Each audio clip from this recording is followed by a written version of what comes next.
কাল শুরু হচ্ছে এইচএসসি ও সমমানের পরীক্ষা। শিক্ষা বোর্ডগুলোর সব প্রস্তুতি শেষ। হরতাল অবরোধে কোনো পরীক্ষার্থীর ক্ষতি হলে দায় নিতে হবে বিএনপি জামায়াত জোটকে। রাজধানীর মোহাম্মদপুরে বিআরটি এর উপপরিচালকের স্ত্রী খুন। গাজীপুরের কাপাসিয়ায় মা ও মেয়েকে কুপিয়ে হত্যা। ৭১ মানবতা বিরোধী অপরাধ মামলা তদন্তে গাফিলতি নিয়ে ট্রাইব্যুনালের ক্ষোভ। প্রসিকিউটর অস্বীকার করলেও অভিযুক্ত হাসানের খালাস পাবার আশঙ্কা রাষ্ট্রপক্ষের আইনজীবীর। গ্রীষ্ম মৌসুম শুরুর আগেই রাজধানীতে তীব্র পানি সংকট, চরম দুর্ভোগে নগরবাসী। দায় এড়াতে নানা অজুহাত ওয়াসার। এবং ইউরোপ জুড়ে অবৈধ অভিবাসী গ্রেফতার অভিযানের খবরে বিভিন্ন শহরে বাংলাদেশিদের মধ্যে আতঙ্ক। বৈধ কাগজপত্র থাকলেও দুশ্চিন্তায় অনেকে।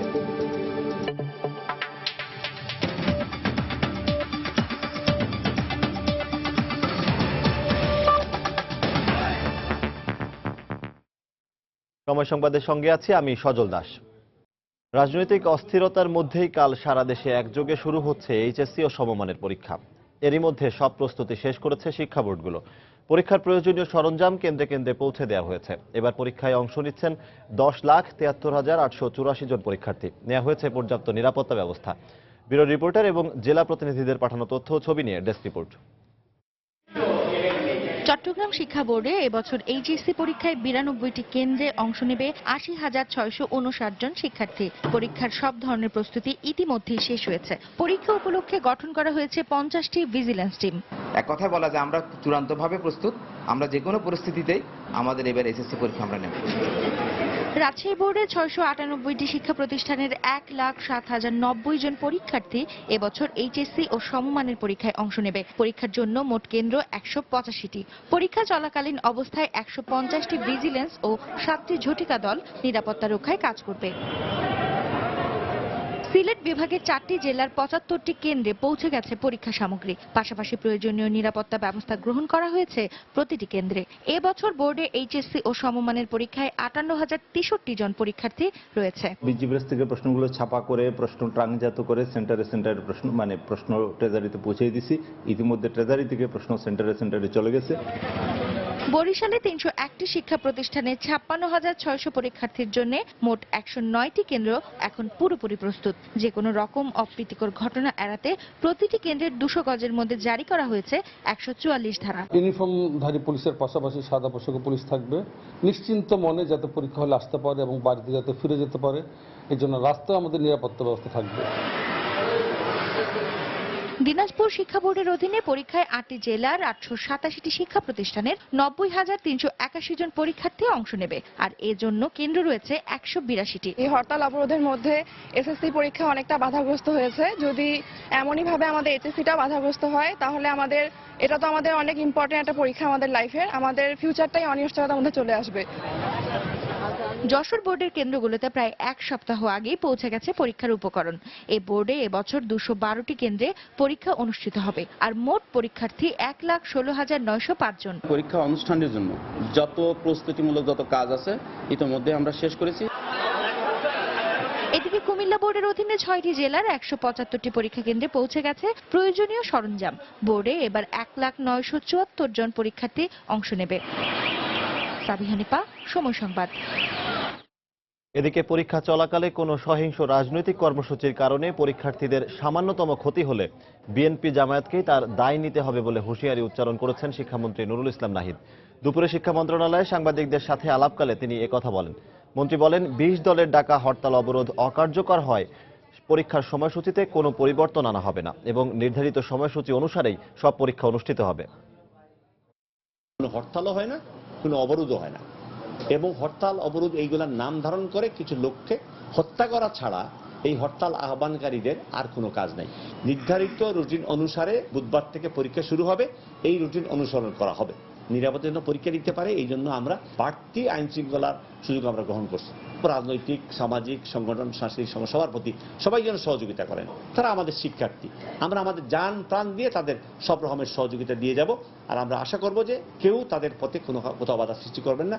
যদি চুল পরিমাণ কোনো ক্ষতি আমাদের ছেলে মেয়েদের হয় তার জন্য দায় দায়িত্ব সমস্ত বর্তাবে বিএনপি, জামাত, এই জোট যারা এইরকম একটা হিংস্র পথ অবলম্বন করিয়া মানুষ হত্যার পথ গ্রহণ করছেন তাদের উপর বর্তাবে। এদিকে এইচএসসি পরীক্ষার সময় বিএনপিকে হরতাল অবরোধের মতো কোনো কর্মসূচি না দেওয়ার আবারও আহ্বান জানিয়েছেন খাদ্যমন্ত্রী অ্যাডভোকেট কামরুল ইসলাম। সকালে আমিনবাজারে একটি স্কুলের অনুষ্ঠানে প্রধান অতিথির বক্তব্যে তিনি একথা বলেন। 3 মাস থেকে এইচএসসি পরীক্ষা শেষ হতে একটি গোষ্ঠী আজকে আমাদের ছাত্রছাত্রীদের পড়ালেখার বিঘ্ন সৃষ্টি করছে। তারা নতুন বই পেয়েছে, নতুন বই তারা হাতে নিয়ে পড়তে পারেনি। এই ইন্টারমিডিয়েট পরীক্ষা এখন পর্যন্ত হরতাল অবরোধ তারা প্রত্যাহার করে না, উঠায় না। নির্বাচনের জন্য ঢাকা সিটি কর্পোরেশন এবং চট্টগ্রাম সিটি কর্পোরেশন এলাকায় হরতাল অবরোধ নাই ঠিকই, কিন্তু সমস্ত বাংলাদেশে এখনো আগুনে মানুষ পুড়িয়ে মারার জন্য এই অস্ত্রটা, অবরোধের অস্ত্রটা, হরতালের অস্ত্রটা তারা এখন অব্যাহত রেখেছে। যারা মানুষ পুড়িয়ে মারে, যারা দেশকে ধ্বংসের দিকে নিয়ে যাচ্ছে, আমি তাদের প্রতি আহ্বান জানাবো, আমাদের ছেলে মেয়েদের ভবিষ্যৎ চিন্তা করে দয়া করে এই ধ্বংসাত্মক কর্মসূচি প্রত্যাহার করুন। এদিকে ঢাকা ও চট্টগ্রাম মহানগর বাদে আবারও বৃহস্পতিবার ভোর 6টা থেকে শুক্রবার ভোর 6টা পর্যন্ত হরতাল ডেকেছে 20 দলীয় জোট। আগামীকাল সারা দেশে বিক্ষোভ কর্মসূচি। বাংলাদেশ সড়ক পরিবহন কর্তৃপক্ষ বিআরটি এর উপপরিচালক শীতাংশু শেখর বিশ্বাসের স্ত্রী কৃষ্ণা কাবেরী বিশ্বাস নিজ বাসায় খুন হয়েছেন। সোমবার রাতে রাজধানীর মোহাম্মদপুরে ইকবাল রোডের বাসায় এই ঘটনা ঘটলেও বিষয়টি জানাজানি হয় সকালে। স্বজনদের দাবি পরিকল্পিত হত্যাকাণ্ড। পুলিশ বলছে অপরাধী শনাক্তে মাঠে নেমেছে তারা। রাজধানীর মোহাম্মদপুরের ইকবাল রোডের এ ভাড়া বাড়ির 2য় তলায় স্ত্রী ও 2 মেয়েকে নিয়ে বাস করতেন বাংলাদেশ সড়ক পরিবহন কর্তৃপক্ষ বিআরটি এর উপপরিচালক শীতাংশু শেখর বিশ্বাস। সোমবার রাতে কে বা কারা বাসায় ঢুকে নৃশংসভাবে আহত করে শীতাংশু শেখর বিশ্বাস, তার স্ত্রী কৃষ্ণা কাবেরী বিশ্বাস সহ 2 মেয়েকে। গুরুতর জখম করে পালিয়ে যায় দুর্বৃত্তরা। এ সময় আহতদের আর্তনাদের আওয়াজ পেয়ে প্রতিবেশীরা ছুটে যায়। পরে তাদের সহায়তায় ঢাকা মেডিকেল কলেজ হাসপাতালে নেওয়া হলে চিকিৎসক কৃষ্ণা কাবেরীকে মৃত ঘোষণা করেন। নিহতের স্বজনদের দাবি পূর্ব পরিচিত কেউ পরিকল্পিতভাবে এ হত্যাকাণ্ড ঘটিয়েছে। যে কোনো কারণে বাসা হয়তো ঢুকে যাতায়াত ছিল আগে, সেই সুযোগের সুবাদে ঢুকে সবাইকে মেরে হয়তো বা কিছু নিয়ে যাওয়ার কথা, প্ল্যান হয়তো বা তার ছিল। বড় মেয়ে ফোন দিয়ে বলছে যে আমি কেউ আমাদের ঘরে ঢুকেছে, মানে কিছু লোক আমাদের ঘরে ঢুকে মাকে মারছে, বাবাকে মারছে, আমাকেও মারছিল। এদিকে হত্যাকাণ্ড নিয়ে প্রতিবেশীদের কাছে পাওয়া গেল চাঞ্চল্যকর তথ্য। 5-6 মাস আগে বলছিল কে নাকি আমাদের বলছে আমরা ইন্ডিয়া থাকি, কিছু টাকা দিতে হবে, নাহলে তোর মেয়েরা তো কখন প্রিপারেটিতে আসে, এখন কোচিং সব জানা আছে। ওইটা নাকি ওদেরকে হুমকি দিত এবং সেই কাবিনে তোমরা পুলিশকে জানালে তো মেরে ফেলবে। বিজনেস পার্টনার জয়েন্ট স্টকের শেয়ার বাজারে আর কি আহমেদ এক্সচেঞ্জের ম্যানেজার।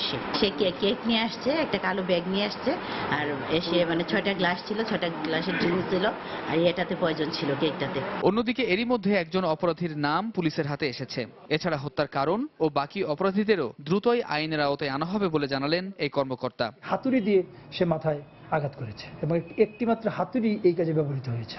তো তারপরেও যতটুকু তথ্য আমরা এখন পর্যন্ত পেয়েছি, একটি নামে আমরা পেয়েছি এবং সে কোথায় কাজ করে, তার বাসা কোথায়, তার স্থায়ী ঠিকানা কোথায়, বর্তমান ঠিকানা কোথায়, সবগুলি আমরা পেয়েছি এবং আমাদের টিম সেই বিষয়গুলি নিয়ে অভিযান চালিয়ে যাচ্ছে। আহত শীতাংশু শেখর বিশ্বাস ও তার 2 মেয়ে রাজধানীর একটি হাসপাতালে চিকিৎসাধীন রয়েছেন। কামরুজ্জামান মামুন, সময় সংবাদ, ঢাকা। এদিকে গাজীপুরে মা ও মেয়েকে কুপিয়ে হত্যা করেছে দুর্বৃত্তরা। জেলার কাপাসিয়ায় এই ঘটনা ঘটে। গতরাতে এই হত্যাকাণ্ড হলেও সকালে বিষয়টি জানাজানি হয়। স্বজনরা জানায় সকালে প্রতিবেশীরা এসে 75 বছর বয়সী সূর্য বানু ও তার মেয়ে মাদিয়া বেগমের লাশ উদ্ধার করে। এ সময় তাদের দেহে ধারালো অস্ত্রের আঘাত ছিল। খবর পেয়ে পুলিশ সুপার ঘটনাস্থল পরিদর্শন করেন। তিনি জানান কি কারণে এই হত্যাকাণ্ড ঘটেছে তাৎক্ষণিকভাবে এ ব্যাপারে কিছু জানা যায়নি, তবে হত্যা রহস্য উদ্ঘাটনে মাঠে নেমেছে পুলিশ। যেহেতু তার ছেলে বিদেশ থাকে, কিছু টাকা হয়তো মাসে মাসে পাঠায়, সে টাকাটা হয়তো নেওয়ার জন্য, এও কি 2000-3000 টাকা বেশি হবে না, সেই টাকাটি নেওয়ার জন্য কোনো দুর্বৃত্তরা বা কোনো এডিক্টেড পার্সন এই কাজটি ঘটাতে পারে। তবে যেহেতু তদন্ত চলছে, আমরা সবগুলি বিষয় বিবেচনা করছি। ব্লগার ওয়াশিকুর বাবুর হত্যাকাণ্ডের সঙ্গে জড়িত আরও অনেকের নাম এবং গুরুত্বপূর্ণ তথ্য পাওয়া গেছে বলে দাবি করেছে পুলিশ। পুলিশ আরও জানিয়েছে হাতে নাতে ধরা পড়া 2 জন ভুয়া তথ্য দিয়ে পুলিশকে বিভ্রান্ত করার চেষ্টা করছে।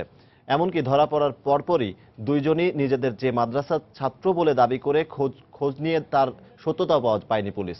এদিকে এই দুজনের 8 দিন করে রিমান্ড মঞ্জুর করেছেন পুলিশ আদালত। ব্লগার ওয়াসিকুর রহমান সোমবার সকালে তার বাসার কাছেই নির্মমভাবে খুন হন। পুলিশ বলছে তার আগের দিন বিকেলে মূল পরিকল্পনাকারী মাসুম হত্যা মিশনে অংশ নেয়া জিকরুল, আরিফ ও তাহেরকে ওয়াসিকুরের বাসা চিনিয়ে দেয়। তাকে চেনার সুবিধার্থে ছবিও দেখায়। পুলিশ আরও জানিয়েছে হাতে নাতে ধরা পড়া জিকরুল ও আরিফ জিজ্ঞাসাবাদে ভুয়া তথ্য দিয়ে পুলিশকে বিভ্রান্ত করার চেষ্টা করছে। এমনকি প্রাথমিক জিজ্ঞাসাবাদে তারা নিজেদের চট্টগ্রামের হাটহাজারী মাদ্রাসা ও মিরপুরের দারুল উলুম মাদ্রাসার ছাত্র দাবি করলেও খোঁজ নিয়ে জানা গেছে তা সত্য নয়। একসাথে হত্যা মিশনে অংশ নিলেও তারা একে অপরকে না চেনারও দাবি করছে। কেউ কাকে চিনে না, এটা তাদের কথা। এটা আমরা ভেরিফাই করছি, মানে এই নামেও নাই, ও যে রোল নাম্বার দিয়েছে এটা ঠিক নেই। আরিফটা মিরপুরে, ওটা ভুয়া। মিরপুরে সব মাদ্রাসা আছে হয়তো, কিন্তু এই মাদ্রাসাটা না, আছে মাদ্রাসা মিরপুরে। আরিফ কিন্তু মিরপুরে একটা সন্ত্রাস বিরোধী আইনের আবার আসামি, সে জামিনে আছে। পুলিশ আরও জানিয়েছে ওয়াসিকুর ফেসবুক ছাড়াও 3টি ব্লগে লেখালেখি করতেন। বাবু হত্যাকাণ্ডের সঙ্গে জড়িত আরও অনেকের নাম পাওয়া গেছে বলেও জানিয়েছে পুলিশ। তবে খুনিরা কোনো সংগঠনের সঙ্গে জড়িত কিনা এমন প্রশ্নের বিষয়ে কোনো মন্তব্য করতে রাজি হননি পুলিশের এই কর্মকর্তা। 3 জন তারা সরাসরি কিলিং মিশনে অংশগ্রহণ করেছিল। তো এর পেছনেও কিছু লোক কাজ করেছে।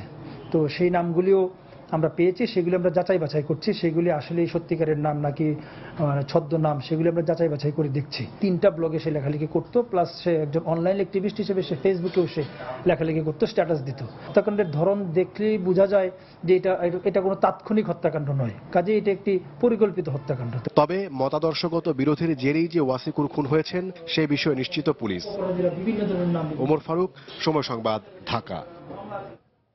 ৭১ মানবতা বিরোধী অপরাধ মামলা তদন্তে গাফিলতি নিয়ে ক্ষোভ প্রকাশ করেছেন আন্তর্জাতিক অপরাধ ট্রাইব্যুনাল 1। কিশোরগঞ্জের পলাতক রাজাকার সৈয়দ হাসান আলীর মামলা শুনানিকালে তদন্তে নানা অসঙ্গতি নিয়ে তদন্ত কর্মকর্তা ও প্রসিকিউটরের ওপর এ ক্ষোভ প্রকাশ করেন ট্রাইব্যুনাল। যদিও আদালত থেকে বেরিয়ে ট্রাইব্যুনালের এমন ক্ষোভের বিষয়টি অস্বীকার করেছেন প্রসিকিউটর আবুল কালাম আজাদ। আফজাল হোসেনের রিপোর্ট।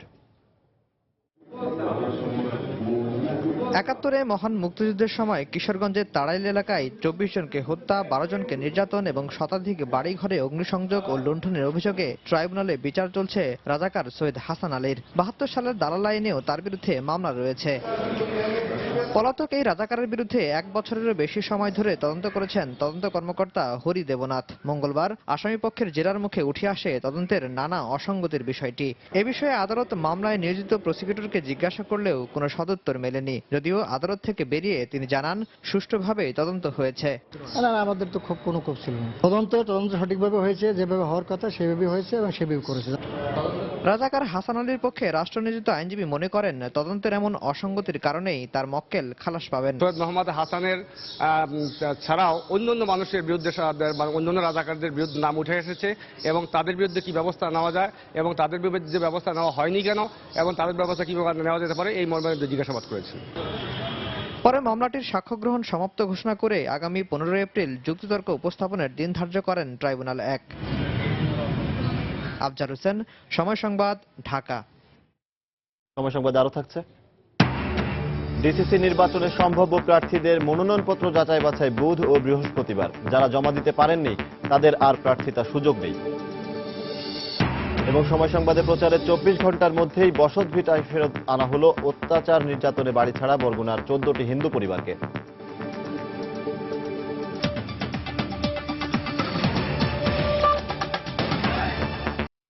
এবার রাজধানীতে পানি সংকট নিয়ে সময়ের বিশেষ রিপোর্ট। গ্রীষ্ম মৌসুম শুরুর আগেই রাজধানীতে তীব্র পানি সংকট দেখা দিয়েছে। এতে চরম দুর্ভোগে পড়েছেন নগরবাসী। আর বেশিরভাগ এলাকায় দুর্গন্ধযুক্ত পানি পাচ্ছেন গ্রাহকরা। এজন্য ওয়াসার অব্যবস্থাপনাকে দুষছেন নগরবাসী। তবে ওয়াসার দাবি পরিশোধনে বেশি কেমিক্যাল ব্যবহার করায় পানিতে দুর্গন্ধ এবং কয়েকটি পাম্প নষ্ট থাকায় সাময়িক সমস্যা হচ্ছে। মিজানুর রহমান কবিরের রিপোর্ট। পশ্চিম যাত্রাবাড়ির জেলেনগর লেনের বেশিরভাগ বাড়িতেই পানি নেই কয়েক মাস ধরে। ভরসা কেবল ওয়াসার পাম্প থেকে 2 গজ দূরের এই কলটি। তবে সেখানেও ঘন্টার পর ঘন্টা অপেক্ষার পর কারো ভাগ্যে জোটে আর কারো ভাগ্যে জোটে না। টানতে টানতে চাপা বিষ করে বেশি আসে না। পানের প্রেশার কম আছে আর কি, এই কারণে এই কলটা পানি আসে না। আর মন্দিরে আপনার প্রায় বাড়িতেই পানি নেই। কিন্তু পানির অপচয়ের নজিরবিহীন উদাহরণ আছে পার্শ্ববর্তী সায়েদাবাদ এলাকায়। এখানে বছরখানেক ধরে ওয়াসার পাইপ ফেটে পানি উপচে পড়ে ফ্লাইওভারের প্রবেশপথ এবং পাশের এলাকা পরিণত হয়েছে নালায়। এদিকে সায়েদাবাদ সহ পার্শ্ববর্তী এলাকার পানি দুর্গন্ধযুক্ত ও ব্যবহার উপযোগী নয় বলে অভিযোগ এলাকাবাসীর। দুই একবার এককালে গন্ধ, পচা দুর্গন্ধ আসে, চুলকানি হয়, ওই সময় তো পাতলা পায়খানা হয়, ডায়রিয়া হয়। মর্স জোনের 3 নম্বর এই পানির পাম্পটি বন্ধ আছে 1.5 মাসেরও বেশি সময় ধরে। মূলত এই পাম্প থেকে কোন রকম পানি সরবরাহ না থাকায় মোহাম্মদপুর হাউজিং এর এই এলাকাটির পানি সংকট তীব্র আকার ধারণ করেছে। ওয়াসার অন্য দুটি পাম্প থেকে পানি সরবরাহের মাধ্যমে 3 নম্বর জোনের ঘাটতি মেটানোর চেষ্টা চললেও স্থানীয়দের ওয়াসার বিরুদ্ধে বেশ কিছু অভিযোগ রয়েছে। চাবি দিয়ে খোলে, আবার টাকা খায়, আবার ছাড়ে। 1 মাস 17 দিন ধরে কেউ ঘুমাইতে পারি না, বাচ্চা কাচ্চা সবাই কলসি লই দৌড়ে। 300 টাকার গাড়ি 500 টাকা নেয়, তাও আসে না। ঢাকা ওয়াসার দাবি, পানির স্তর নিচে নেমে যাওয়ায় বছরের এই সময়টাতে প্রতি বছরই সমস্যা দেখা দেয়। ডিপ টিউবওয়েল ডিফাঙ্ক্ট হয়ে গেছে, so they will take care of it. এত বেশি দূষিত থাকে নদীর পানি, যেটাকে আমরা প্রথমে প্রি ট্রিট করি, তারপরে নর্মাল ট্রিটমেন্ট করি। কিন্তু এই ক্ষেত্রে অ্যামোনিয়ার ভাগ এত বেশি থাকে যে আমাদের সেটাকে নিউট্রালাইজ করার জন্য ক্লোরিন ব্যবহার করতে হয়, এবং সেই ক্লোরিন ব্যবহারের কারণে একটা ধাঁচ বা একটা ধাক পানিতে থেকে যায়। পাইপলাইন বদল করার জন্য শুরু হওয়া 4 বছর মেয়াদী পরিকল্পনা বাস্তবায়ন হলে পানি বন্টনেরই সমস্যা দূর হবে বলে দাবি ঢাকা ওয়াসার। মিজানুর রহমান খবির, সময় সংবাদ, ঢাকা। 179 কোটি 45 লাখ টাকা ব্যয়ে ভারতের ত্রিপুরা থেকে কুমিল্লা দক্ষিণ উপকেন্দ্র গ্রিড আন্তঃসংযোগ প্রকল্প অনুমোদন দিয়েছে জাতীয় অর্থনৈতিক পরিষদের নির্বাহী কমিটি একনেক। 2015 সালের জুন থেকে 2016 পর্যন্ত মেয়াদে এই প্রকল্প বাস্তবায়নের মাধ্যমে ভারত থেকে 100 মেগাওয়াট বিদ্যুৎ আমদানি করবে বাংলাদেশ। সকালে একনেকের সভাপতি প্রধানমন্ত্রী শেখ হাসিনার সভাপতিত্বে সভায় এই প্রকল্পের অনুমোদন দেওয়া হয়। সভায় 1404 কোটি 80 লাখ টাকা ব্যয়ে বাংলাদেশের ভেড়ামারা থেকে ভারতের বহরমপুর বিদ্যমান গ্রিড আন্তঃসংযোগের ক্ষমতা বর্ধিতকরণ প্রকল্পের অনুমোদন দেওয়া হয়। এছাড়া বৈঠকে প্রায় 5000 টাকা কমিয়ে 51,082 কোটি টাকা ব্যয়ে জনসংখ্যা, স্বাস্থ্য ও পুষ্টি উন্নয়নে সংশোধিত প্রকল্প পাস হয়। 52,778 কোটি 11 লাখ টাকা ব্যয়ে 6টি প্রকল্পের অনুমোদন দেওয়া হয়েছে একনেকের 24তম সভায়। এর মধ্যে সরকারি অর্থায়ন 40,481 কোটি 75 লাখ, সংস্থার নিজস্ব তহবিল 117 কোটি 76 লাখ এবং প্রকল্প সাহায্য 12,178 কোটি 60 লাখ টাকা ব্যয় হবে। আজকের ছুটি প্রকল্পে আমাদের মোট বিনিয়োগ হবে 52,778 কোটি 11 লক্ষ টাকা। আমাদের ভেড়ামারা থেকে ভারতের পশ্চিমবাংলার বহরমপুর পর্যন্ত এই গ্রিডের পাওয়ার ক্ষমতা ক্যাপাসিটি বৃদ্ধি করা হবে, করে এটাকে 500 মেগাওয়াটে নিয়ে যাওয়া হবে। আমাদের কুমিল্লা দক্ষিণ একটা উপকেন্দ্র আছে আমাদের পিডিবির, সেখান থেকে এটা কানেক্ট করবে। আমরা আনবো 100 মেগাওয়াট। এটা মোট ব্যয় হবে 179.5 কোটি টাকা। বাণিজ্যমন্ত্রী তোফায়েল আহমেদ বলেছেন, বাংলাদেশের রাজনৈতিক কর্মসূচির নামে যা হচ্ছে তা আসলে সহিংস সন্ত্রাস। এর মাধ্যমে বিশ্ব সম্প্রদায়ের কাছে বাংলাদেশের ভাবমূর্তি ক্ষুণ্ণ করার ষড়যন্ত্র হয়েছিল। সকালে এফডিসিতে পাবলিক পার্লামেন্ট বিতর্ক প্রতিযোগিতার পুরস্কার বিতরণী অনুষ্ঠানে তিনি কথা বলেন। বাংলাদেশে যেটা হচ্ছে এটা রাজনীতি না, এটা হলো সহিংস একটা জঙ্গি তৎপরতা। প্রত্যেক দেশের একটা ইমেজ থাকে, সুনাম থাকে। যারা এই আন্দোলনটা করেছে তারা একটা ব্যাড মেসেজ ইন্টারন্যাশনালি দিয়েছে যে বাংলাদেশের পরিস্থিতি ভালো না। কোথায় আফগানিস্তান, কোন আইএস এর কার্যকলাপ, ওই স্টাইলটা এখানে ব্যবহার করছে, কিন্তু ওইভাবে করতে পারে নাই সরকারের গৃহীত পদক্ষেপের কারণে। প্রত্যাহার করার 24 ঘন্টার মধ্যে আবার হরতাল আহ্বান করে 20 দল প্রমাণ করেছে তারা জনগণের শান্তিতে বিশ্বাস করে না। 14 দল সহ সরকারের কঠোর অবস্থানে তাদের ধ্বংসাত্মক কর্মসূচি কিছুটা স্তীমিত হলেও পুরোপুরি থামেনি।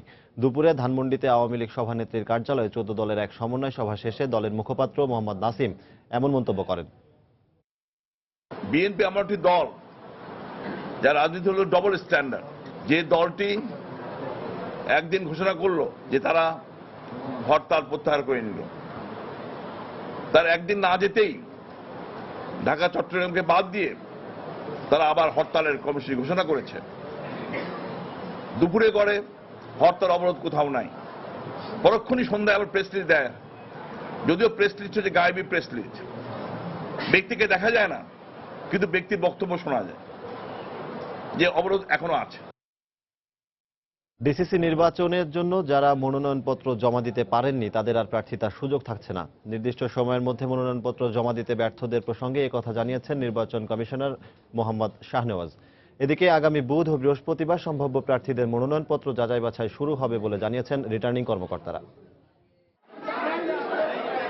ডিসিসি নির্বাচনের মনোনয়নপত্র জমা দেওয়ার নির্ধারিত সময় শেষ হয়েছে গত রোববার। মনোনয়ন প্রত্যাশী অনেক প্রার্থী সে সময়ের মধ্যে ফর্ম জমা দিতে পারেননি।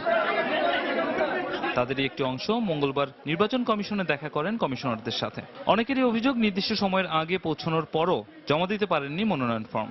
5টার আগে প্রবেশ করার পরও আমাদেরটা গ্রহণ করা হয়নি, বলছে আইনে নাই 5টার পর নেওয়ার, কিন্তু তখন 5টা বাজেনি, 5টা বাজার 5 মিনিট বাকি আছে। আমাদেরকে বলেছে আপনাদের ব্যাপারে আমরা এটা সর্ট আউট করবো, আবেদনপত্র জমা দিন। কালকে আবেদনপত্র জমা নিয়েছেন প্রত্যেকের। আজকে ওই দিনের এই অপরাহ্ন 2টা পর্যন্ত ওনারা আবেদনপত্র ফাইল পুট আপ করছেন, এটা করছেন, দিস এন্ড দ্যাট বলে আবেদনগুলো ওনারা বিবেচনা করেননি। এ ব্যাপারে কমিশন বলছে মনোনয়নপত্র জমা দেওয়ার জন্য পর্যাপ্ত সময় দেওয়া হয়েছিল। এর মধ্যে যারা জমা দিতে পারেননি তাদেরকে আর নতুন করে সুযোগ দেওয়া হবে না। ভিতরে বাইরের বিষয় নয়, 5টা পর্যন্ত নিতে হবে। এটা ভোট কেন্দ্রের এনক্লোজার না, যে এনক্লোজার ঢুকে গেলে ভিতরে নিতে। আমি জানি না কি ঘটেছে, তবে আমাদের অফিসাররা সঠিকভাবে কাজ করেছে। বিবেচনার কথা বলেছে, আমরা বিবেচনা করে দেখেছি, এগুলো গ্রহণ করার কোনো বিষয় নয়।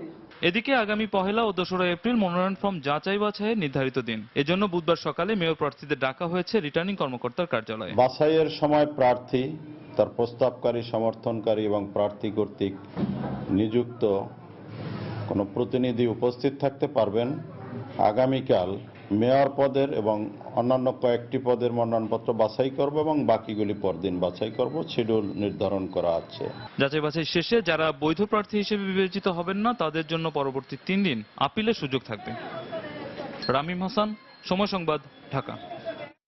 ঢাকা দক্ষিণ সিটি কর্পোরেশনের উত্তর ও দক্ষিণ মুগদা নিয়ে 6 নম্বর এবং উত্তর কমলাপুর, দক্ষিণ কমলাপুর, কবি জসিমউদ্দিন রোড, ব্যারাক, সোনালী ব্যাংক কলোনি নিয়ে গঠিত 8 নম্বর ওয়ার্ড।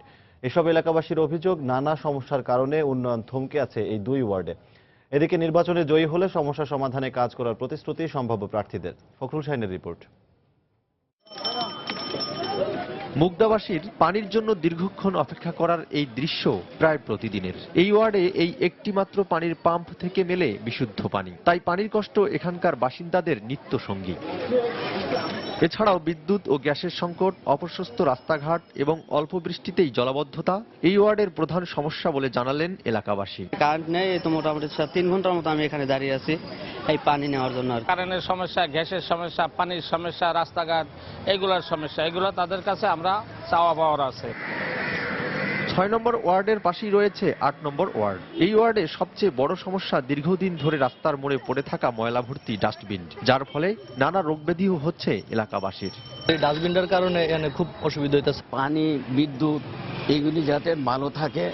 নির্বাচনে জয়ী হলে এসব সমস্যা দূরীকরণে কাজ করবেন বলে প্রতিশ্রুতি দিলেন 2 ওয়ার্ডের সম্ভাব্য প্রার্থীরা। মাদকের একটা বিশাল সমস্যা রয়ে গেছে এখানে। যত দ্রুত সম্ভব এলাকার মুরব্বী এবং যুব সমাজকে নিয়ে চেষ্টা করব এটা সমাধান, আশু সমাধান। স্থায়ী কাঁচা বাজার, কমিউনিটি সেন্টারকে আরও আধুনিকায়ন, জলাবদ্ধতা দূরীকরণ সহ এলাকাবাসীর সকল সমস্যার কার্যকর ভূমিকা পালন করা। এই 2 ওয়ার্ডে মোট 3 লক্ষ লোকের বসবাস, যার মধ্যে ভোটার রয়েছেন প্রায় 1.5 লক্ষ জন, যারা মোট 23টি কেন্দ্রে ভোট দেওয়ার সুযোগ পাবেন। এলাকাবাসীর অভিযোগ, নির্বাচনের আগে নানা প্রতিশ্রুতি দিলেও ভোটে জয়লাভ করার পর সব কথাই ভুলে যান প্রার্থীরা। তবে আসন্ন ঢাকা সিটি নির্বাচনে বিজয়ী প্রার্থীরা দীর্ঘদিনে জমে থাকা সমস্যাগুলোর সমাধান করবে, এমনটাই প্রত্যাশা স্থানীয়দের। ফখরুল শাহিন, সময় সংবাদ, ঢাকা। মোবাইল ফোনের সব ধরনের সেবার উপর উন্নয়ন সারচার্জ আরোপে খুশি হতে পারেনি মোবাইল অপারেটররা। তারা বলছেন গ্রাম পর্যায়ে ও নিম্ন আয়ের মানুষের মধ্যে নেতিবাচক প্রভাব পড়বে। তবে যে গ্রাহকদের উপর এই সারচার্জ, তারা বলছেন দেশের উন্নয়নে কাজে লাগলে বাড়তি টাকা দিতে আপত্তি নেই তাদের। বিস্তারিত ইমতিয়াজ আহমেদের রিপোর্টে। শিক্ষা, স্বাস্থ্য। গেল বছরের জুনে প্রধানমন্ত্রী শেখ হাসিনা সংসদে মোবাইল ফোন ব্যবহারের উপরে সারচার্জ আরোপ করে তা শিক্ষা ও স্বাস্থ্য খাতে ব্যবহারের প্রস্তাব করেন। বিভিন্ন যাচাই বাছাই শেষে অবশেষে সোমবার মন্ত্রিসভার বৈঠকে উন্নয়ন সারচার্জ ও লেভি আইন 2015-এর খসড়া অনুমোদন দেওয়া হয়। খসড়ায় বলা হয় মোবাইল ফোন ব্যবহারের উপরে 1% উন্নয়ন সারচার্জ আরোপ করা হবে। পূর্বের 15% ভ্যাটের সঙ্গে যুক্ত হবে 1% অতিরিক্ত চার্জ। মোবাইল ফোন ব্যবহারকারীগণ যে সকল সেবা গ্রহণ করেন তার মূল্যের উপরে মাত্র 1% সারচার্জ আরোপ করা হলে শিক্ষা এবং স্বাস্থ্য উন্নয়নে ব্যয় করা যাবে। মোবাইল ফোনের যত ধরনের সেবা রয়েছে তার সবগুলোর উপরই এই চার্জ প্রযোজ্য হবে, আর তা বহন করতে হবে গ্রাহককেই। এর ফলে তৃণমূল পর্যায়ে গ্রাহকরা কিছু কিছু মোবাইল সেবা গ্রহণে নিরুৎসাহিত হতে পারে বলে আশঙ্কা করছে মোবাইল ফোন অপারেটরদের সংগঠন এমটপ। যার এফোর্ড করার ক্ষমতা আছে 1%, তার কাছে এটা কোনো অসুবিধা না। যার ক্ষমতা কম তার কাছে মনে হয় যে এটা বাড়তি খরচ, ব্যয় বাড়ছে। তো সেই ক্ষেত্রে আমার কাছে মনে হয় যে এটা এক ধরনের প্রতিক্রিয়া হয়তো হবে। এখানে মোবাইলের সব ধরনের সেবার ক্ষেত্রে যদি 1% সারচার্জ আসে, তার মানে এখানে কিন্তু ইন্টারনেট ব্যবহারও আছে, বিভিন্ন স্বাস্থ্যসেবা, কৃষি, তথ্য, শিক্ষা, এই সমস্ত সেবাগুলো নিচ্ছি। তার মানে এই সেবার আমার ব্যয় বেড়ে যাচ্ছে। ব্যয় বেড়ে গেলে স্বাভাবিকভাবে মানুষের কিছু না কিছু সেবা নিতে তখন পিছিয়ে যাবে। উন্নয়নমূলক কাজের লক্ষ্যে 1% চার্জ নিয়ে খুব বেশি উদ্বিগ্ন নন শহরের গ্রাহকরা। 1% ওনারা কেটে নিবে, এটা যদি কোনো কারো উপকার হয়, কোনো ভালো কাজে লাগে, তাহলে আমাদের কোনো অসুবিধা নেই। শিক্ষা খাতে হয় বা বিভিন্ন খাতে, যেমন চিকিৎসা খাতে হয়, এইসব খাতে যদি সরকার ভর্তুকি দেয় আমাদের এই ফোনের টাকাটা নিয়ে, তাহলে আমরা অবশ্যই এটা ভালো চোখেই দেখি। প্রত্যেকের কাছ থেকে 1 টাকা করে গিয়ে এটা হচ্ছে যে যখন সম্মিলিতভাবে একটা বিশাল রূপ নিবে, তখন এটা দেশের ভালো কোনো কাজে লাগতে পারে। জাতীয় সংসদে পাশ হলেই আরোপ করা হবে নতুন এই চার্জ, আর এ বাবদ বছরে 140 কোটি টাকা আয় হবে বলে আশা করছে সরকার। ইমতিয়াজ আহমেদ, সময় সংবাদ, ঢাকা। কুষ্টিয়ায় এক গৃহবধূকে ধর্ষণের অভিযোগে এক যুবককে আটক করা হয়েছে। পুলিশ জানায় গত 30 মার্চ গভীর রাতে মিরপুর উপজেলার নান্টুয়ালী নামে এক যুবক প্রতিবেশী এক গৃহবধূকে জোরপূর্বক ধর্ষণ করে। এ সময় প্রতিবেশীরা টের পেলে নান্টুয়ালী পালিয়ে যায়। পরে ওই গৃহবধূকে উদ্ধার করে কুষ্টিয়া জেনারেল হাসপাতালে ভর্তি করা হয়। এ ঘটনায় স্থানীয় ইউপি সদস্য মিরপুর থানায় অভিযোগ দায়ের করলে আজ ভোরে নান্টুয়ালীকে গ্রেপ্তার করে পুলিশ।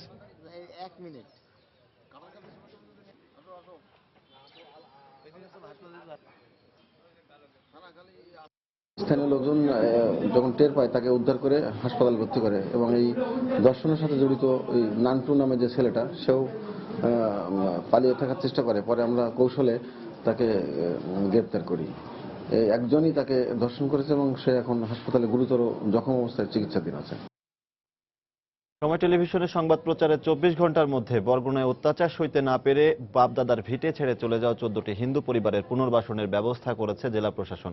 সকালে তালতলী উপজেলার চন্দনতলা গ্রামে তাদের ফিরিয়ে নেওয়া হয়, আর সেখানে অনুষ্ঠিত মতবিনিময় সভায় পুনরায় তাদের উপর হামলার ঘটনা যাতে না ঘটে সে ব্যাপারে আশ্বাস দিয়েছেন পুলিশ সুপার। অন্যদিকে জেলা প্রশাসক তাদের আর্থিক সহায়তার ঘোষণা দেন। এম এ আজিমের পাঠানো তথ্য ও এস এম সিফাতের ছবি নিয়ে ডেস্ক রিপোর্ট। সকালে তালতলা উপজেলার গাববাড়িয়ার চন্দনতলা গ্রামে 14টি হিন্দু পরিবারকে নিয়ে আসেন জেলা প্রশাসক ও পুলিশ সুপার। এর আগে ফিরিয়ে আনার জন্য সোমবার তালতলা পুলিশ ফাঁড়ির উদ্যোগে তাদের বাড়িঘর পুনর্নির্মাণ করা হয়। বাপ দাদার ঘরবাড়ি ফিরে পেয়ে কান্নায় ভেঙে পড়েন হিন্দু পরিবারগুলো। এ সময় সেখানে আয়োজিত মতবিনিময় সভায় ভিটে ছেড়ে যাওয়া হিন্দু পরিবারগুলো সন্ত্রাসী রশিদ ও জাকির সর্দারের দিনের পর দিন অমানবিক অত্যাচারের কথা তুলে ধরেন। পাশাপাশি প্রশাসনের কাছে পূর্ণ নিরাপত্তার দাবিও জানান তারা। আমরা নিরাপত্তাটা কঠিনভাবে চাই, যার ফলে যেন আমরা থাকতে পারতেছি। সবকিছুই আমাদের এখন ভালো লাগে।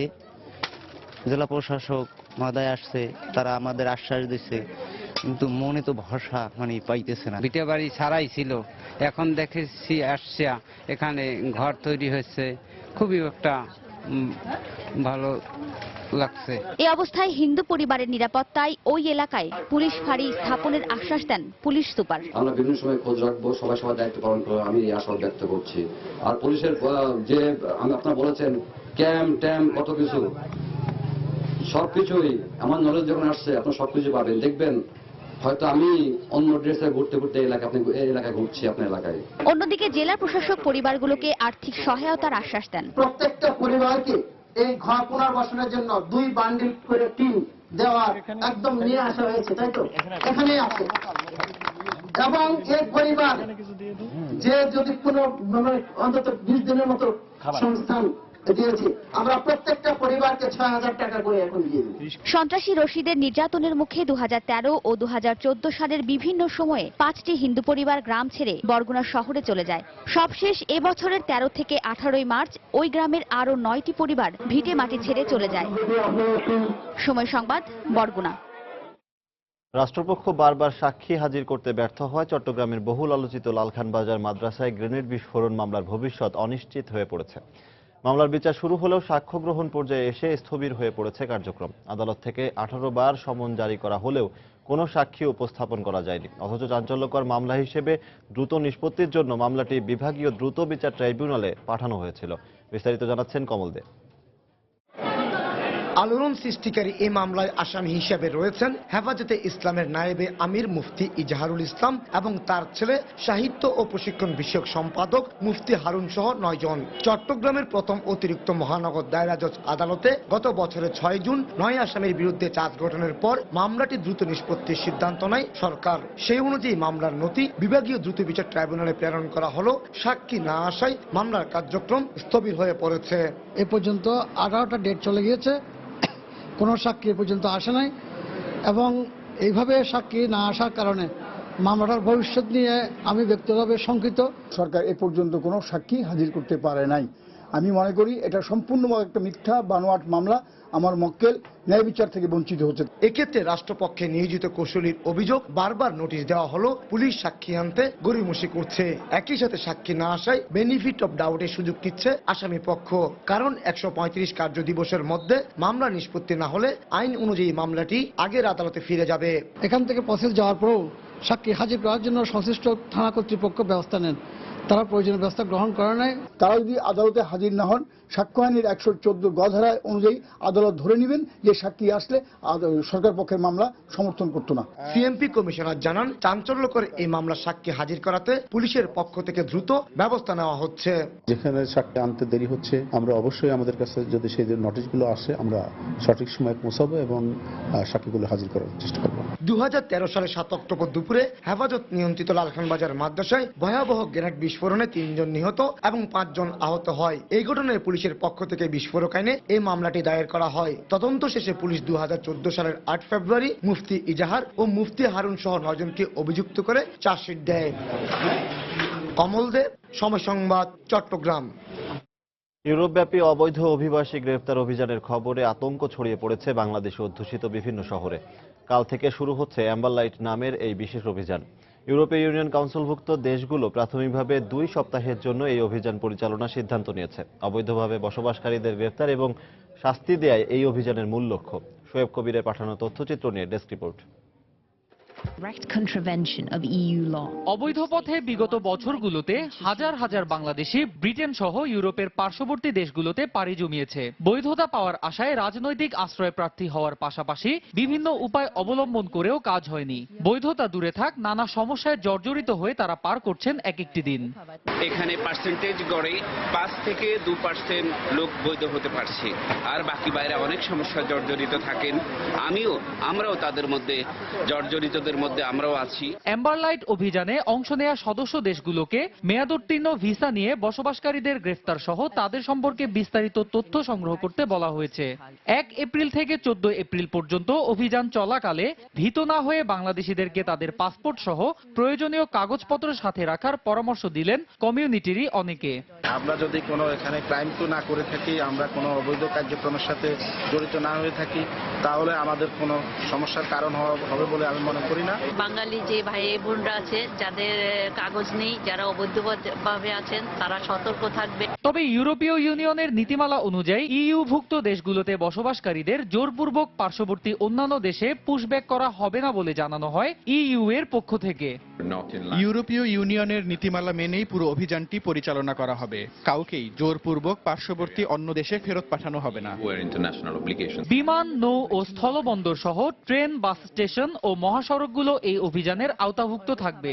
এ সময় অবৈধ বাংলাদেশিদের একটু বাড়তি সতর্কতা সহ আইনের প্রতি শ্রদ্ধাশীল থাকারও পরামর্শ দেন অনেকে। ভয়ের কিছু নাই আমি মনে করি না। যার যার যেসব কাগজপত্র আছে সাথে রাখবেন, এইটা তাদের রুটিন মাফিক একটা করবে। সবাই এই দেশের আইনের প্রতি শ্রদ্ধা রাখতে চলবে। অবৈধভাবে অবস্থান করা অভিবাসীদের গ্রেফতারে দীর্ঘদিন ধরে একটি স্মার্ট বর্ডার তৈরির জন্য বিভিন্ন পরিকল্পনা গ্রহণ করে আসছে ইইউ কাউন্সিল। গত বছরের অক্টোবরেও এই ধরনের একটি অভিযান পরিচালিত হয়।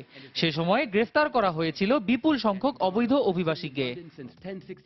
সময় সংবাদ, লন্ডন, যুক্তরাজ্য। দেশের বাইরের খবর। ইয়েমেনের উত্তর পশ্চিমাঞ্চলীয় এলাকার একটি শরণার্থী শিবিরে সৌদি বিমান হামলায় অন্তত 45 জন নিহত হয়েছে। স্থানীয় সংবাদ মাধ্যমে এমনটা দাবি করা হলেও হাউথিদের ছোড়া গোলার আঘাতেই ওই হতাহতের ঘটনা ঘটেছে বলে দাবি করেছেন ইয়েমেনের পররাষ্ট্রমন্ত্রী রিয়াদ ইয়াসিন। ঘটনাটি তদন্ত করে দেখার কথা জানিয়েছে সৌদি সামরিক বাহিনী। এদিকে সৌদি বিমান হামলা বন্ধের দাবিতে ইয়েমেনের রাস্তায় বিক্ষোভ করেছে বহু মানুষ। ইয়েমেন থেকে নিজ নাগরিকদের সরিয়ে নেওয়া শুরু করেছে ভারত ও চীন। সোমবার ভোরের আলো ফুটে ওঠার আগেই একের পর এক গোলার শব্দে ঘুম থেকে জেগে ওঠে ইয়েমেনের আল মারজাক শরণার্থী শিবিরে থাকা মানুষেরা। সৌদি ইয়েমেন সীমান্তের হাজাহ প্রদেশের এই শরণার্থী ক্যাম্পটিতে চালানো হামলায় নিহতদের অধিকাংশই নারী ও শিশু বলে জানিয়েছে আন্তর্জাতিক ত্রাণ সংস্থার কর্মীরা। এতে 2 শতাধিক মানুষ আহত হয়েছে বলেও জানায় তারা। স্থানীয় মানবাধিকার ও ত্রাণকর্মীদের বরাত দিয়ে সৌদি বিমান বাহিনী এ হামলা চালিয়েছে বলে জানায় একটি হাউথি নিয়ন্ত্রিত টেলিভিশন চ্যানেল। শরণার্থী শিবিরটিতে বিমান হামলার বিষয়ে জানতে ইয়েমেন কর্তৃপক্ষের কাছে ব্যাখ্যা চেয়েছে সৌদি সেনা সদর। বেসামরিক মানুষ ও স্থাপনার নিরাপত্তার বিষয়ে প্রথম দিন থেকেই আমরা সতর্ক আছি। ইয়েমেন কর্তৃপক্ষের দেয়া তথ্যের উপর ভিত্তি করেই বিমান হামলা চালানো হচ্ছে। শরণার্থী শিবিরের ক্ষয়ক্ষতির বিষয়ে ইয়েমেন কর্তৃপক্ষে জানানো হয়েছে, বিষয়টি তারা খতিয়ে দেখছে। পাশাপাশি হাউথিদের একটি ব্যালাস্টিক মিসাইল উৎক্ষেপণ কেন্দ্র ধ্বংস করা হয়েছে বলেও জানান ব্রিগেডিয়ার জেনারেল আহমেদ আসিরি। ইয়েমেনের হাউথি নিয়ন্ত্রিত টেলিভিশনে প্রচারিত বিমান হামলার এ খবরকে ভিত্তিহীন বলে দাবি করে ইয়েমেনের পররাষ্ট্রমন্ত্রী রিয়াদ ইয়াসিন বলেন, হাউথিরাই এ ঘটনা ঘটিয়েছে। লেবানন ও সিরিয়া থেকে আসা বহু হাউথি যোদ্ধা লুকিয়ে আছে সীমান্তবর্তী এই এলাকাটিতে। এদের সব ধরনের সমরাস্ত্র দিয়ে সহায়তা করছে ইরান। ইয়েমেনে অস্থিতিশীল পরিস্থিতি তৈরি করতে জোর চেষ্টা চালাচ্ছে তারা। এদিকে সৌদি নেতৃত্বাধীন জোটের বিমান হামলা বন্ধের দাবিতে ইয়েমেনের রাজধানী সানায় বিক্ষোভ করেছে হাউথি সমর্থকেরা। সানা বিশ্ববিদ্যালয়ের সামনে আয়োজিত এ সমাবেশে সৌদি বিমান হামলায় বহু বেসামরিক মানুষ নিহত হচ্ছে বলে দাবি করে আন্দোলনকারীরা। আরব বিশ্বে চালানো আগ্রাসনে ভীত নই আমরা। এতে করে আরো সংগঠিত হওয়ার পাশাপাশি মানসিক শক্তি বাড়ছে আমাদের। সৌদি ও আরব বিশ্বের নেতাদের বলতে চাই, হাউথি দমনের নামে সাধারণ ইয়েমেনিদের হত্যা করছেন আপনারা। এই অবস্থায় ইয়েমেন থেকে নিজেদের নাগরিকদের সরিয়ে নিতে শুরু করেছে চীন ও ভারত। সোমবার একটি সামরিক জাহাজে করে 449 জন চীনা নাগরিককে সরিয়ে নেওয়া হয়। এর আগে প্রথম ধাপে নিজেদের 122 জন নাগরিককে দেশে ফিরিয়ে নেয় চীন। একই দিন বিমানে করে ইয়েমেন ছাড়ে 180 জন ভারতীয় নাগরিক। আদনান আহমেদ, সময় সংবাদ।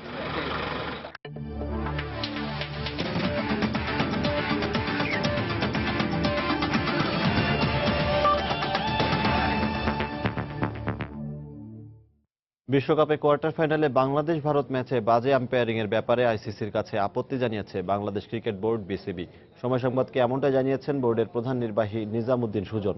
এছাড়াও তিনি জানান, আগামী 13 এপ্রিল পূর্ণাঙ্গ সিরিজ খেলতে বাংলাদেশে আসছে পাকিস্তান জাতীয় ক্রিকেট দল। বিশ্বকাপের কোয়ার্টার ফাইনালে আম্পায়ারদের অনৈতিক সিদ্ধান্তে একরকম দিনে দুপুরে সেমিফাইনালে স্বপ্ন ডাকাতি হয় বাংলাদেশ ক্রিকেট দলের। দেশের সমর্থকদের পাশাপাশি ক্ষুব্ধ হয় বিসিবিও। এই ঘটনার পরের দিন নাকি ক্রিকেটের সর্বোচ্চ সংস্থা আইসিসিকে আনুষ্ঠানিকভাবে মেইল করে আম্পায়ারিং এর বাজে সিদ্ধান্তের ব্যাপারে অভিযোগ করে বিসিবি। তবে কি আছে অভিযোগপত্রে, এমন প্রশ্নে খোলাসা না করলেও জানা গেছে মাহমুদুল্লাহ রিয়াদের বিতর্কিত আউট ছাড়াও রুবেলের সঠিক বলে নো বল এর বাজে সিদ্ধান্তের ব্যাপারে তীব্র আপত্তি জানিয়েছে বিসিবি। আমরা আমাদের কনসার্ন আইসিসিকে জানিয়েছি, যেটা স্ট্যান্ডার্ড প্রোটোকল অনুযায়ী আমাদের যে সমস্ত বিষয় আমাদের অবজারভেশন ছিল সেগুলো আমরা আইসিসিকে পাঠিয়েছি। কি কি অবজারভেশন যে আপনার কাছে? কিছু ডিসিশন আমাদের কাছে মনে হয়েছে এবং সেই বিষয়গুলো আমরা আইসিসিকে জানিয়েছি। অমন অন্যায় শুধু থেমেছিল না আইসিসির কর্তারা। গঠনতন্ত্রের নিয়ম ভেঙে ফাইনালের মঞ্চে সভাপতি মুস্তফা কামালের বদলে পুরস্কার দেন আইপিএল এর ফিক্সিং এ জড়িত চেয়ারম্যান শ্রীনিবাসন। কিন্তু ক্রিকেটের প্রভাবশালী শ্রীনিবাসনের সাথে লড়াই করা মানেই তো জলে বাস করে কুমিরের সাথে লড়াই করার মতোই, তাই কিনা এ ব্যাপারে দারুণ সতর্ক বিসিবি। এটা আমার দিক থেকে না বলে এটা প্রেসিডেন্ট আসলে। অন্যদিকে পিসিবি নিরাপত্তা প্রধান আজম খান বৈঠক করেছেন বিসিবির সাথে পুরো সিরিজের নিরাপত্তা ইস্যু নিয়ে। জানা গেছে তিনি সন্তুষ্ট। তাই এপ্রিল মাসে 2011 সালের পর পাকিস্তানের বাংলাদেশ সফর অনেকটা নিশ্চিত বলে জানিয়েছেন বিসিবির প্রধান নির্বাহী। আশা করছি পাকিস্তান ক্রিকেট দল আগামী 13 এপ্রিল তারিখে বাংলাদেশে আসবে। সার্বিক বিষয় বিবেচনা করে আমরা ঢাকা এবং খুলনাকেই এই সিরিজের জন্য ভেন্যু হিসেবে নির্ধারণ করেছি। সবকিছু ঠিক থাকলে 3টি ওয়ানডে, 2টি টেস্ট ও 1টি টি-20 খেলবে পাকিস্তান ক্রিকেট দল। হুমায়ুন কবির রোজ, সময় সংবাদ, ঢাকা। এএফসি অনূর্ধ্ব 23 ফুটবলের বাছাই পর্বে নিজেদের শেষ ম্যাচে ভারতের মুখোমুখি হবে স্বাগতিক বাংলাদেশ। এর আগের দুটি ম্যাচে হারের স্বাদ পাওয়ায় দুদলই চাই জয় দিয়ে বাছাই পর্বে শেষ করতে। বঙ্গবন্ধু জাতীয় স্টেডিয়ামে ম্যাচটি শুরু হবে আর কিছুক্ষণ পর। নিজেদের মাঠে খেলা হলেও প্রথম 2 ম্যাচে শক্তিশালী সিরিয়া ও উজবেকিস্তানের বিপক্ষে ফলাফল নিজেদের অনুকূলে আনতে পারেনি বাংলাদেশের যুবারা। 2 ম্যাচে হজম করা 8 গোলের 5টি সেট পিস থেকে হওয়ায় বিষয়টি নিয়ে ফুটবলারদের সঙ্গে বাড়তি কাজ করেছেন ক্রুইফ। তবে শেষটা ভালো করতে চায় সোহেল ইয়াসিনরা। তাই এই ম্যাচে রায়হান ও হেমন্ত খেলতে না পারলেও হোম কন্ডিশনের সুবিধা কাজে লাগিয়ে ভারতের বিপক্ষে জয় তুলে নিতে চান দলের কোচ। অন্যদিকে ভারতও 2 ম্যাচেই বাজেভাবে হেরেছে। তবে বাংলাদেশের বিপক্ষে পরিসংখ্যান কথা বলছে অতিথিদের পক্ষেই। এখন পর্যন্ত বাংলাদেশের সাথে 4 মোকাবেলায় 2 জয়ের বিপরীতে তাদের হার মাত্র 1টিতে। আর এই বিষয়টিকে অনুপ্রেরণা হিসেবে নিয়েই মাঠে নামতে চায় ভারত।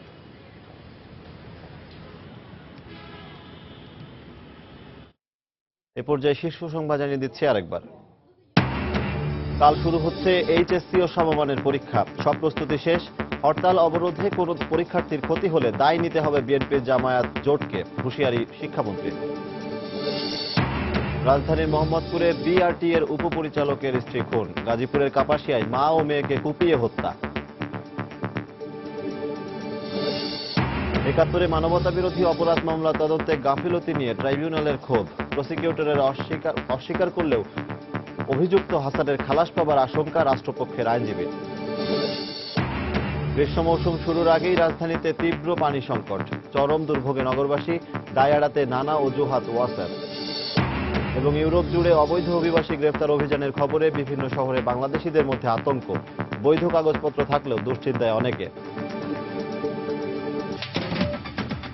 এই ছিল এখনকার মতো। যে কোনো খবর পেতে ভিজিট করুন সময়নিউজ.tv। যে কোনো বাংলা লিংক, রবি ও সিটিসেল নম্বর থেকে সময় সংবাদের খবর, অনুষ্ঠান সম্পর্কে জানতে এবং যে কোনো তথ্য সময় সংবাদকে জানাতে ডায়াল করুন 16242 নম্বরে। এছাড়া এইমাত্র পাওয়া খবর আপনার মোবাইলে পেতে SMS করুন *BN লিখে পাঠিয়ে দিন 16242 নম্বরে। সঙ্গে থাকুন সময়ের।